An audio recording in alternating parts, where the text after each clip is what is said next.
dies suddenly, the authorities want to know how come.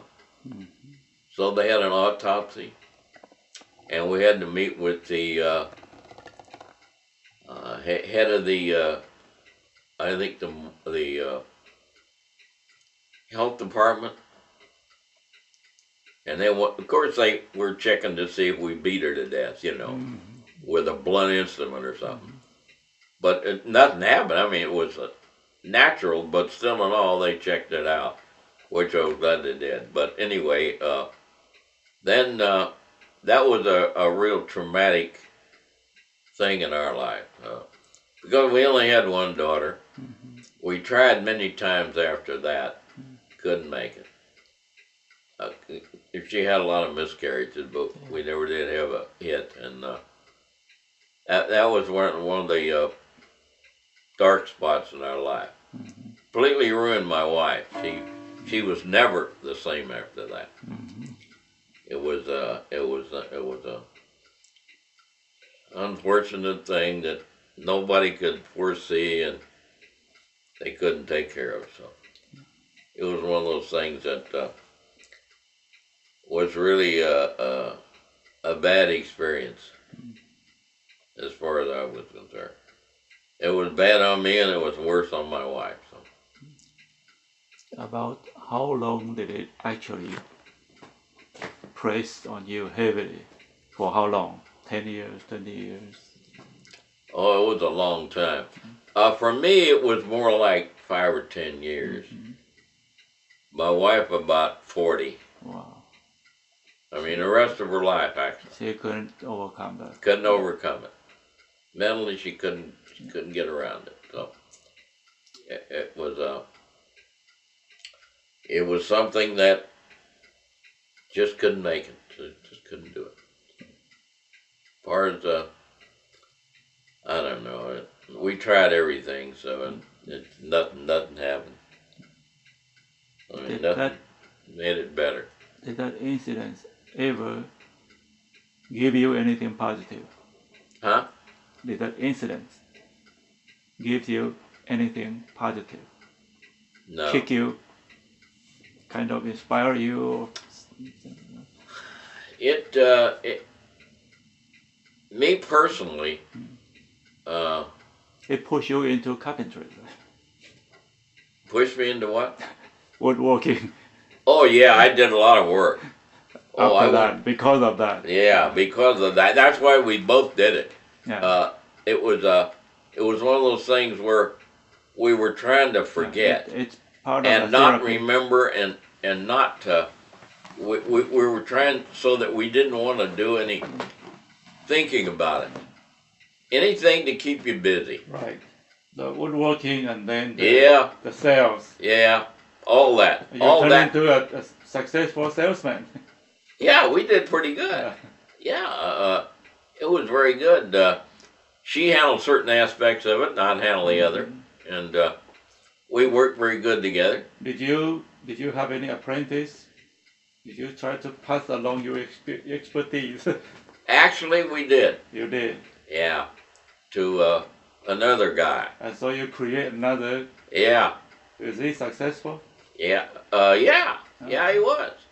Yeah, he turned out fine. It was one of those things. It's not something you go to WashU to learn, to teach. They can't teach you that kind of stuff. Right. It has to be a on the job type thing where you actually experience the thing. It's not something you teach. It was very interesting, and I wouldn't say you made a fortune at it. Yeah. Because I guess if you went full time at it, you might. You could make good money, but we didn't. Yeah. We acted like it was a hobby. Yeah. Weekend businessman. Yeah. Weekend merchant. Yeah. But I think you handle it pretty well because the death of your daughter triggered this and triggered that. Oh yeah. It triggered a lot of stuff. You actually cultivate another person. Yeah. Yeah, that's true. Kind of the life. It's a change. Yeah. Yeah. That's right. change form and Yeah. continue. Yes. Yeah. It affected a lot of people. Yeah. I guess along the line. It. Do you know the other persons? I mean, do you keep in No, touch? I haven't kept. I kept track of him for a while, Uh-huh. but I don't know whatever happened to him. Did he go into the business full time? No. No. Yeah. Yeah. I Oh, think he did. Uh, Yeah, but he was in the. He was in the. He actually owned. Uh, Ferris was his name, Ace Ferris, oh. and he used to own on Delmar in the city, Uh-huh. about the 4500 block. He used to own a pawn shop, Oh. Uh-huh. and he used to. He was doing that. Mm-hmm. In fact, he used to buy from us a lot. Mm-hmm. You That's know. how it started. Yeah. You know, just like everybody else. Yeah. He'd come in a garage and say, "How much for all those rakes and hoes and so forth?" Uh-huh. I'd say $1 a piece. Uh-huh. I'll take them. So he'd gather them all up and take them out to his car. And then he'd come in and buy some other stuff. He'd take it down to his shop and sell it to the people in the city who didn't have a chance to get that kind of stuff. I believe that working class help the business, help you learn the trade. That may be. Yeah, because you'll be dealing with a lot of furniture, Yeah. and you Yeah. need to have some kind of common sense or Yeah, that's basic right. knowledge about wood. That's right. Yeah, it I guess it did translate into help, Yeah. yes. Did you ever have to fix up something yourself? Did I ever fix something? Yeah, before you sell it? I basically didn't do that. Uh-huh. One thing, I didn't have enough time. Yeah, but you can tell people Yeah, oh yeah. it's okay to buy it because it's fixable. Yeah. You know, you could check like a piece of furniture, Yeah. upholstered stuff, for instance. Uh-huh. You know, say it was shabby, Yeah. say it was torn or discolored or something. You could look at the structure of it underneath Yeah. and tell if it was good shape, Yeah.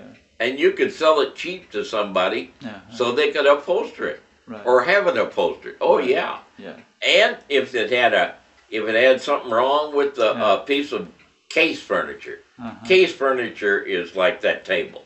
Mhm. That's what you call case furniture. Case? It's wood. Uh-huh. Case, C-A-S-E. It's wooden stuff, Mhm. and you could tell somebody if it would fit their house.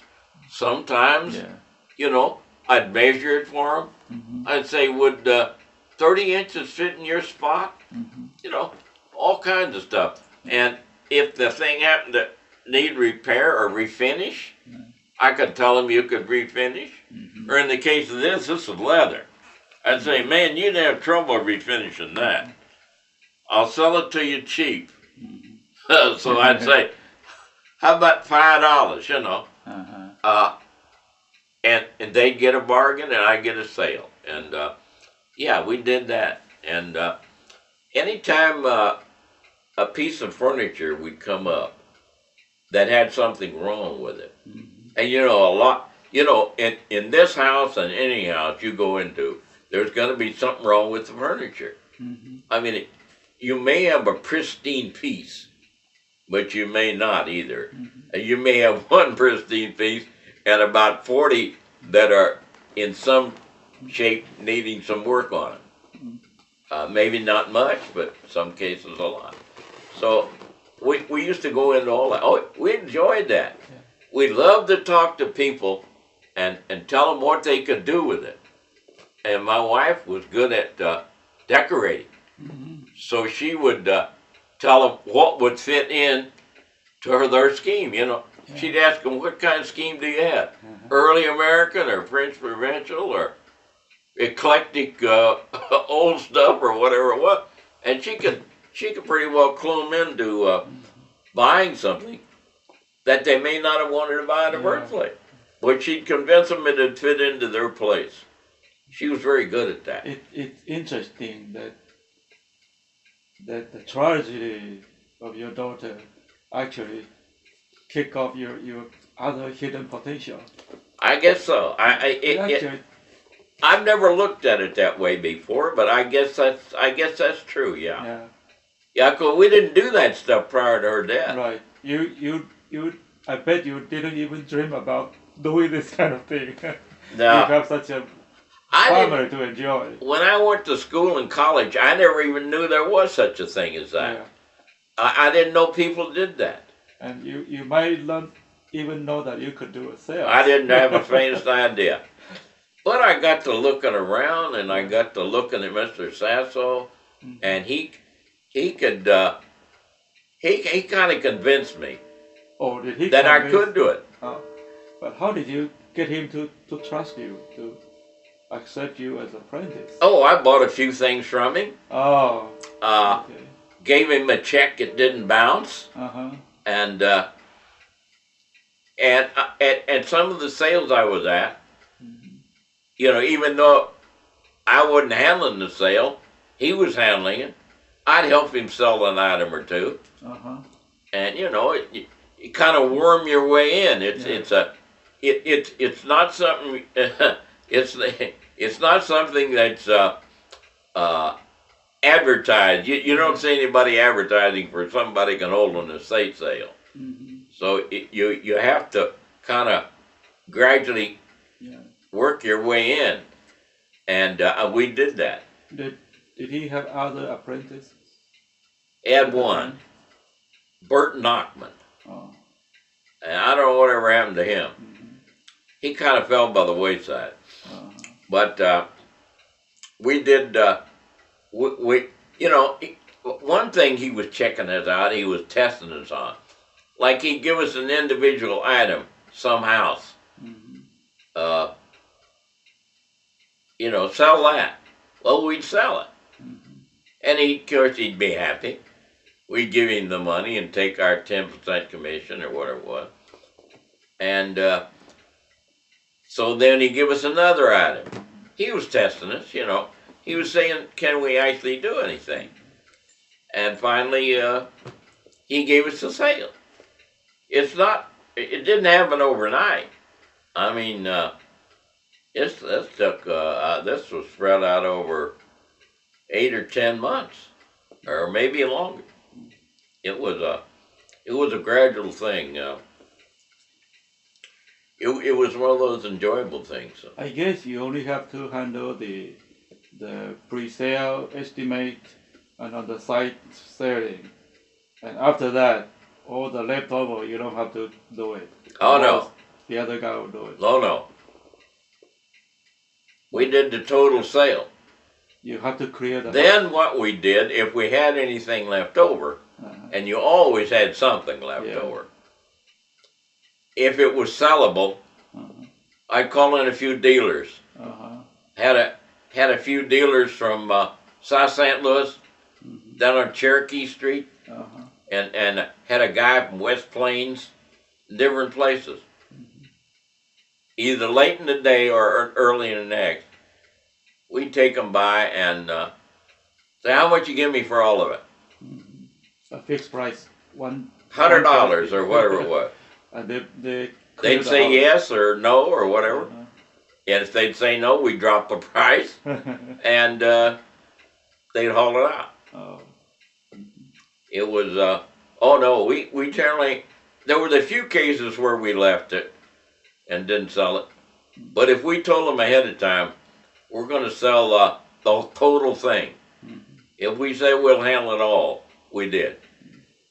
So when was the last sale you had? 1973. 73. Wow, that was before I got into this scenario. Yeah. When I settled in St. Louis, Tina and I we live in Rock Hill, a small house. We put $20 in the pocket, go Saturday morning to the estate sale. Yeah. And we just spent the $20. Yeah. Yeah. Very interesting. Oh, yeah. Even if we didn't buy anything when we used to go, it was interesting to see what other people had to sell. Yeah. You know, I mean, it was really fascinating. You know, I just conceived different ideas about this. Well, I'll talk about this after the recording. Yeah. Very interesting.